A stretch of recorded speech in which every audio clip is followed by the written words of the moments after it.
Hey. Yeah, I want to talk about I want to talk a little bit about my book today. The Little Dumb Black Girl, So They Say or Thought, Becomes a CEO. So, usually when I tell a person that I have a book, they ask me the title, and when I let them know the title, which is called The Little Dumb Black Girl, So They Say or Thought, Becomes a CEO, they're like, why would you downgrade yourself? Or why would you degrade yourself? Or why would you name your book that? Well, I have a reason for it if you have time, right? I've been a nurse for 16 years, and excuse me, I was working at a nursing home where one side was like long term and the other side was assisted living, and I wanted to pick up more hours. So I winded up going to pick up more hours on the assisted living side. And just so happened, the only reason why I really did it is because it was from the hours of 3 to 9. It wasn't 3 to 11. Even those 2 hours really made a big difference for me. Saturday, I'm getting off at 9 o'clock. Why not go pick up those extra hours? So, listen, I did, right? I went over there and I started working 3 to 9. And then all of a sudden, out of the blue, uh, they decide to cut like the resident caregivers. They cut their hours. So what they did was increase my hours from 3 to 11, which sucked. But I'm like, you know what? Whatever. I came to get extra time. I'm just going to take it, right? Next thing you know, they started telling me, yeah, you're going to have to help out in the kitchen. And I'm like, okay. They want me to do in the kitchen. You know, as a nurse, like we have a certain scope of practice. We have to work within our scope of practice. We shouldn't be working outside of it. So they said to me, yeah, I'm gonna need you to go in the kitchen and help serve. And I'm like, dang, they want me to serve. All right, well, I always wanted to be a waiter. I always wanted to be a waiter, but I always thought I was a little clumsy when I was younger. So I'm like, all right, so maybe this is my chance to be a waiter. I'm gonna try it. Maybe I might like it. So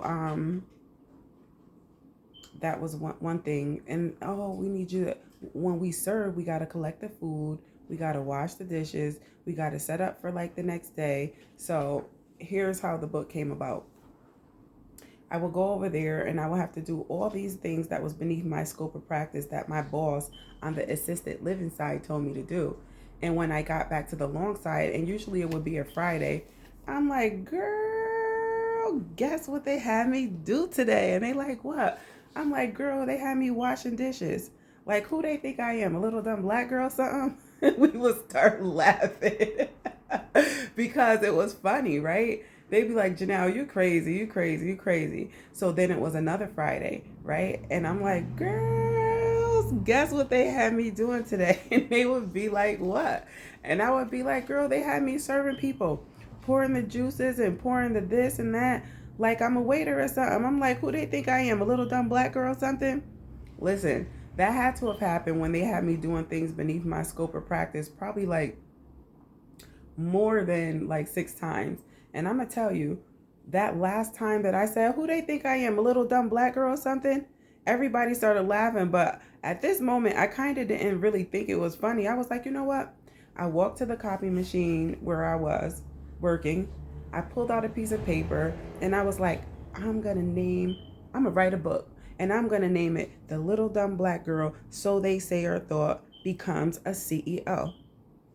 That's what I'm gonna do, because at that moment I just developed my own credit repair letter. So we just started M&J Credit Repair, right? So that made me a CEO. So I said, yeah, that's what I'm gonna do. Little Dumb Black Girl, So They Say or Thought, Becomes a CEO by Janelle Leon. I promise you. I wrote that on a piece of paper, and when we first had our office, I hung it up on a wall. When we first started doing credit repair, it was out in Hamden. I hung that letter up on the wall, that paper that I wrote. I hung it on the wall, and I explained this to my aunt, I want to believe, but here we are. Here's my book. The Little Dumb Black Girl, So They Say or Thought, Becomes a CEO. And, you know, it probably was in 2017 when I wrote that on the paper. I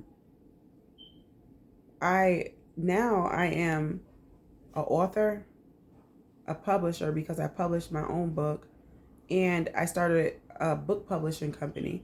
So I am able to publish anyone's book. Whoever want to write a book, I'm setting up the website now. Nothing comes easy, and you're going to be able to eventually go up on the website and sign up if you want to write a book. I will definitely be here to publish a book for you. Yep. Mm-hmm. The Little Dumb Black Girl, So They Say or Thought, Becomes a CEO. I survived the hood culture to become my own boss. Dope, right? So this book is basically for everyone. It's for the rich, it's for the poor, it's for the medium uh, living. Listen, this book teaches a lot of people a lot. Why? Because it's part of my life, right? I'm going to read you like a few of the here we go. Busy area. Busy area. So I'm going to read you a few of the table of contents, right? Chapter 1 is like an intro. It's the intro letting you know about me. No, letting you know about it's the intro to the book. Chapter 2 is get to know me. Chapter 3 is fears, failures, and determinations.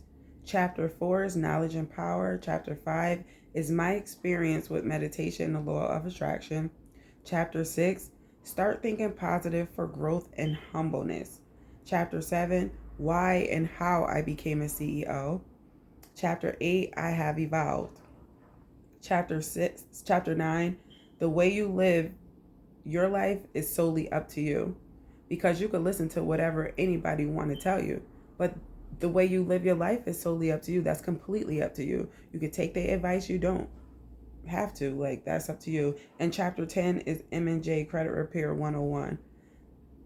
I figure like this book is for everyone, but it's mostly for a lot of people who grew up in poverty areas, who grew up like basically the same way I grew up, because it gives you a form of hope. It gives you a better way to think. Sometimes when you grow up in poverty, the only thing you know is poverty, right? How are you going to think about being a millionaire if you don't even know what it's like? But you could think about scheming or getting over on somebody, all the stuff you knew or learned or developed when you was growing up in that poverty lifetime.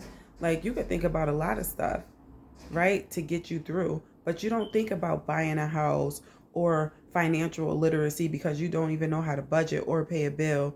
You don't think about real estate, or how you don't think about assets. You only know liability, right?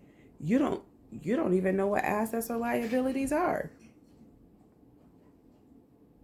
So what I want to say to a lot of people, especially if you grew up how I grew up, in poverty, like struggling hard, which hard is not always a bad thing.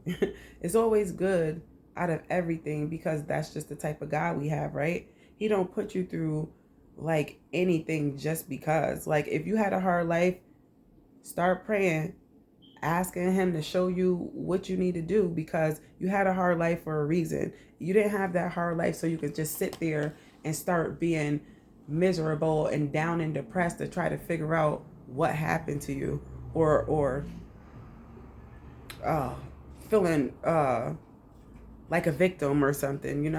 You had that hard life so you could change someone else's life. So the way you live your life is solely up to you.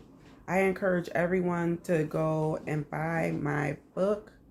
I will eventually put up the link where you can go purchase it. In the meanwhile, you could either Zelle it to me or you can Cash App it to me. And I will leave that out in the link.